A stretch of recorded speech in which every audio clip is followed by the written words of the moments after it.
Spinal segmentation from a cat-camel or cat-cow position. So Josh is going to be on his hands and knees, and he's going to be in his full spinal extension or camel or cow position. So he's going to try and find a focal point and keep that focal point as high as possible. And we're going to start from the tailbone toward the top of the head. So I'm just going to place my hand at his low back, and when he feels my finger, he's going to try to push into it. We're going to try to move up that spine into his full deepest cat stretch. So we're going to start by tucking that tailbone underneath. He's going to try to isolate through the low back, and then he's going to continue, and as he feels my finger, he's really pushing his spine into my hand. We're going to go in through that low back, and then he's going to press, really feeling a lot of low abs here and pushing in through my finger as he goes now into the base of that rib cage, just reaching toward the ceiling. And then as he goes up through the shoulder blades, and he's kept his focus really high the whole time, so we're not moving through that neck until we get there.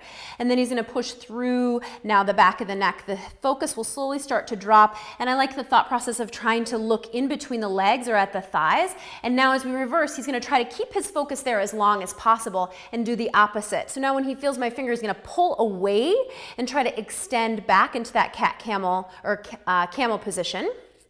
In that full spinal extension, one piece of that spine at a time. So he's keeping his focus down so the shoulder blades aren't going with him yet.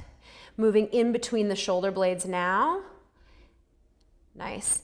And when we get to this point, we're also being careful that he doesn't sink into the shoulder blades or drop into that upper back, but his lats are still staying engaged, his shoulder blades are still staying engaged, really trying to just isolate through the spine. And then he's going to continue on full extension through the neck, and then finding that focus as high as he can. So I'm going to go ahead and let him go through another rep on his own.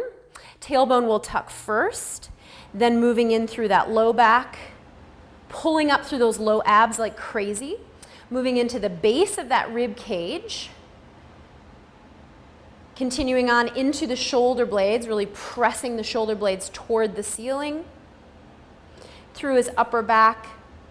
That neck or cervical spine is going to go last as he tucks that chin toward the chest, and then he'll reverse out of it one more rep. Tailbone goes first,